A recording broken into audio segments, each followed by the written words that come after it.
Assalamualaikum warahmatullahi wabarakatuh. Salam sejahtera untuk kita semua.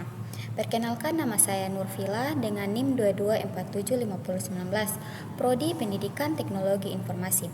Baik, video ini saya buat untuk memenuhi tugas mata kuliah saya, yaitu Fundamen Pembelajaran. Di sini saya akan memaparkan materi tentang teori behavioristik. Pengertian teori behavioristik. Teori behavioristik adalah perubahan perilaku yang dapat diamati, diukur, dan dinilai secara konkret. Perubahan terjadi melalui rangsangan atau stimulans yang menimbulkan hubungan perilaku reaktif atau respon. Berdasarkan hukum-hukum mekanistik, stimulus tidak lain adalah lingkungan belajar anak, baik yang internal maupun eksternal, yang menjadi penyebab belajar, sedangkan respon adalah akibat atau dampak berupa reaksi fisik terhadap stimulans. Tokoh-tokoh behavioristik menurut para ahli, Edward Lee Thorndike 1874 sampai 1949. Menurut Thorndike, belajar adalah proses interaksi antar stimulus dan respon.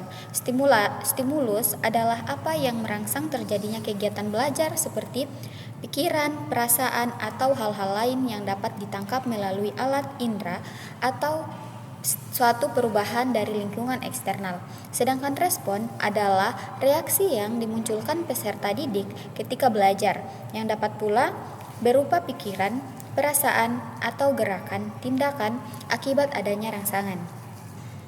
Menurut Petrovich Pavlov 1849 sampai 1936, klasik conditioning atau pengkondisian atau persyaratan klasik adalah proses yang ditemukan Pavlov melalui percobaannya, yang dimana perangsang asli dan netral dipasangkan dengan stimulus bersyarat secara berulang-ulang sehingga memunculkan reaksi yang diinginkan. Prinsip utama teori behavioristik, yang dimana ada perilaku yang dapat diamati. Teori ini menekankan pada perilaku yang dapat diamati secara langsung, bukan pada proses mental atau pikiran di dalam kepala. 2. Ada pengaruh lingkungan. Perilaku dipengaruhi oleh stimulus dari lingkungan yang kemudian memicu respon.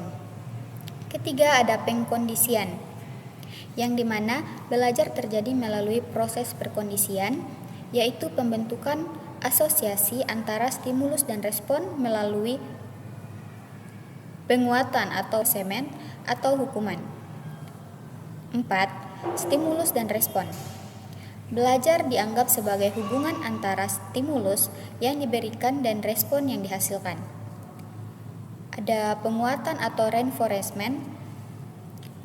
Penguatan positif dan negatif dapat memperkuat respon yang diinginkan. Yang terakhir ada pembentukan kebiasaan. Teori ini juga melakukan pada pembentukan kebiasaan melalui pengulangan perilaku dan penguatan.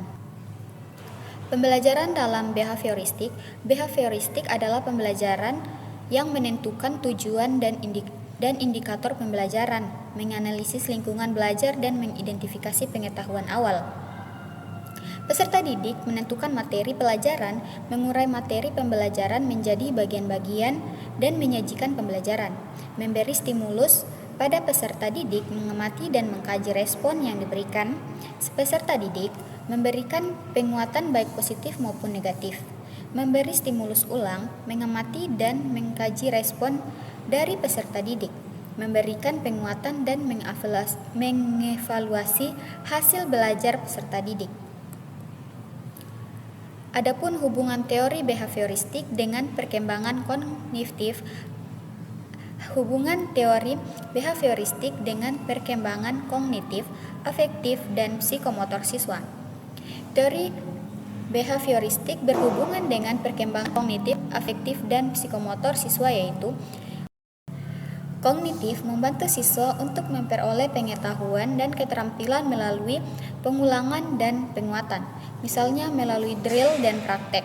Siswa dapat menguasai konsep atau materi pembelajaran. Adapun psikomotor yaitu teori behavioristik juga berperan dalam pengembangan keterampilan motorik halus dan kasar melalui latihan dan pengulangan, misalnya dalam melatih menulis, menggambar, dan bermain musik. Penguatan dapat membantu siswa meningkatkan keterampilan. Sekian pemaparan materi dari saya, kurang dan lebihnya mohon dimaafkan. Billahi fisabilillah, wassalamualaikum warahmatullahi wabarakatuh.